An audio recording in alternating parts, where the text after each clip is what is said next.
最近想揾地鐵口，而且喺商場隔離嘅樓盤嘅話，咁今日我哋係嚟到咗一個鐵公雞嘅樓盤咯，賣得比較好，而且價格佢係唔會降嘅，大概均價嘅話喺11,500到12,500之間嘅，帶精裝而且係現房嚟嘅，即買即收樓啦。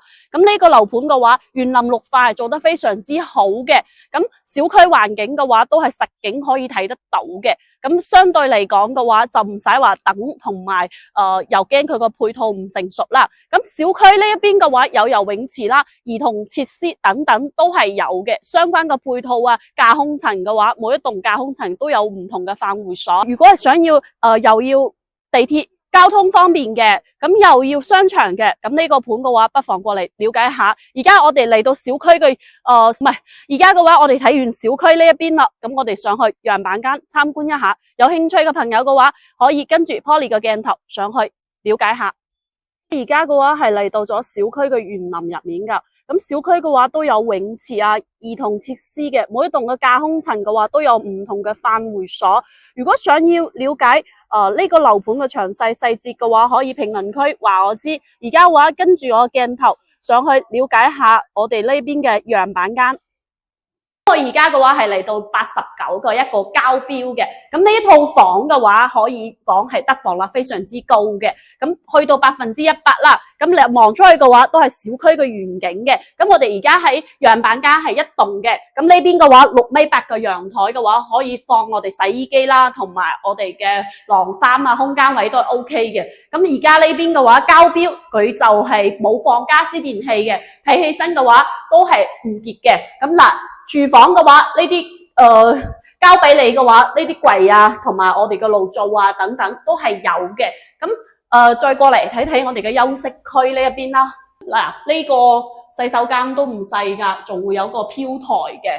呢個房間稍為會細啲，可以作為一個書房咁樣啦，採光都 OK 嘅。我最中意嘅話，呢個可以出到去陽台嘅，你可以打咗佢，放個尾5個床，再放個櫃都 OK 嘅。主人房更加唔錯，佢唔會門對門咁樣嘅。咁嗱，呢邊嘅話，衛生間都唔細噶，南北通透嘅一個主人房嘅話，非常之少見嘅。望出去嘅話，都係朝南嘅一個景觀，咁啊，相對嚟講非常之安靜嘅，唔會嘈啊。睇完89方嘅樣板間嘅話，咁跟住我哋下一個戶型再見。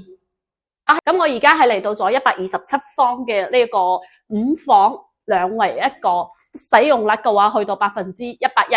咁呢一個戶型嘅話，咁呢一個空間位嘅話就係全部唔計面積嘅。咁但係呢棟牆嘅話，只有呢一棟可以打，其他棟都係打唔到嘅，可以作為一個書房啦。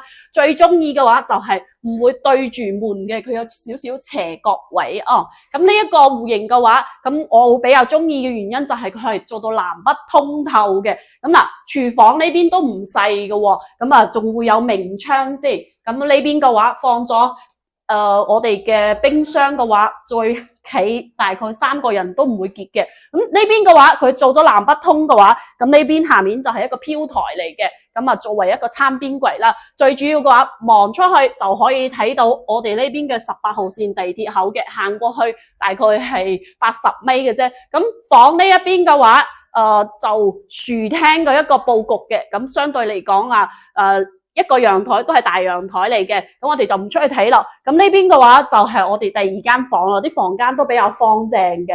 咁佢呢邊可能做一個書房咁嘅擺設啦。咁呢邊仲有一個長輩房咁樣可以放出陽台嘅。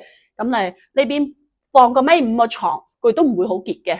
嚟到咗我哋嘅客位啦，客位我都會比較中意嘅，3段式，佢唔會結嘅。呢邊嘅話其實可以作為長輩房或者作為書房都 OK 嘅。咁望出去嘅話，都係睇我哋18號線呢一邊。咁嚟到主人房呢邊啦，呢個戶型嗰127方嘅，咁啊做5房哦，非常之少嘅。喺太陽城新房嘅片區嚟講嘅話，而家只有呢一個樓盤喺度賣緊嘅。